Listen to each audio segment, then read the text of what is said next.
Madam President, the President of Indonesia stated a few days ago in this great hall of nations.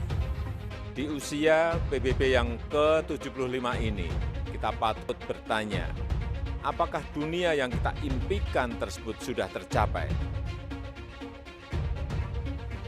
Saya kira jawaban kita sama, belum. Prinsip-prinsip piagam PBB dan hukum internasional kerap tidak diindahkan, termasuk penghormatan terhadap kedaulatan dan integritas wilayah. Let me tell them, you are no representation of the people of Papua. True internationalism must be based upon equality of regard, equality of esteem, upon the practical application of the truth that all men are brothers. We of Indonesia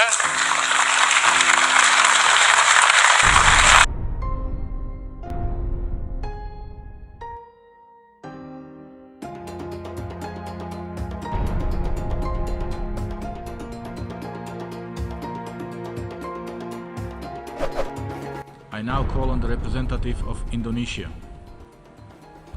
Mr. President, the delegation of Indonesia is compelled to exercise our right of reply to respond to the statements made by Vanuatu and Solomon Islands, echoed by Tuvalu and St. Vincent and the Grenadines concerning Papua and West Papua. Mr. President, it is one time too many that hoax and false allegations are circulated by individuals that are economically motivated by separatist agenda of Papua and their supporters. Time and time again, the same fabricated and false accusations are thrown at us. These countries are sadly blindfolded. They fail to understand, or more precisely, refuse to understand. The provinces of Papua and West Papua have undergone massive development and progress. Mr. President, Indonesia fails to understand how countries continue to support activities of separatism in other countries. Or is this a way to hide from one's own domestic problems? We cannot let this happen.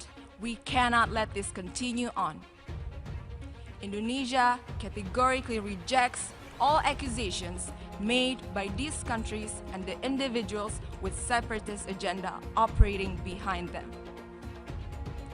Mr. President, I would like to conclude by quoting an old proverb in Indonesia that says, "Menepuk air di dulang, terpercik muka sendiri."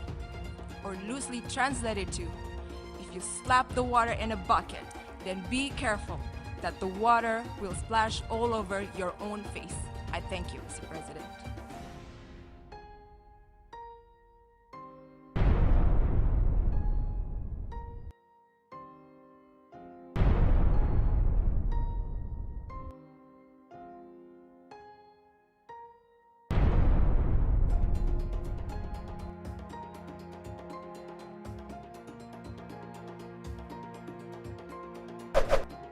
I call on the representative of Indonesia.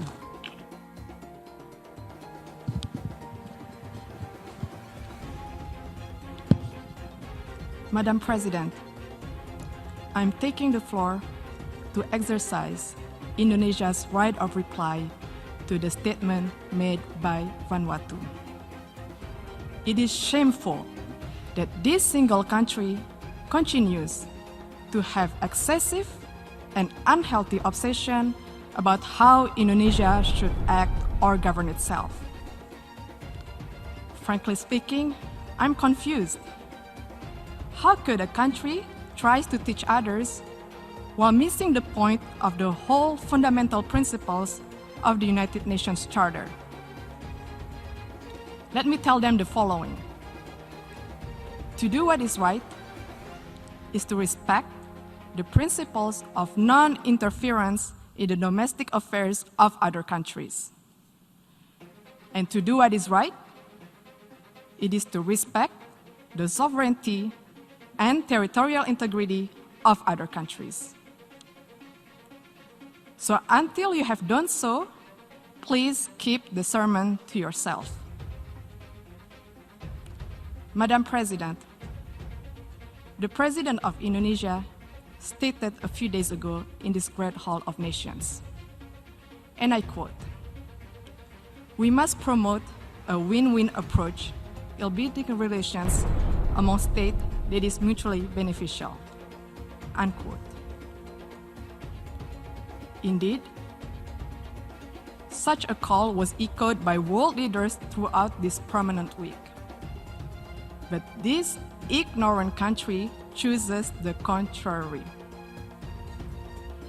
At times of an emergency health crisis and great economic adversity, it prefers to instill enmity and sow division by guising their advocacy for separatism with flowery human rights concern. Indonesia, comprising of more than hundreds of ethnic groups, a diverse and multicultural nation with thousands of tribes and hundreds of local languages, spreading across more than 17,400 islands, is committed to human rights. We value diversity, we respect tolerance, and everybody has the same right in this third largest democratic country in the world. We have also promoted and protected human rights where each individual has the same rights under the law. Furthermore, we have ratified the International Convention on the Elimination of All Forms of Racial Discrimination, while interestingly, Vanuatu has not even signed it. And how could one talk about promoting the right of indigenous people when it does not even sign the International Covenant on Economic, Social, and Cultural Rights, the core human rights instrument? This actually raises the question, do they really care about indigenous concern? More importantly, Vanuatu has not signed and ratified the Convention Against Torture and Other Cruel, Inhuman, or Degrading Treatment or Punishment.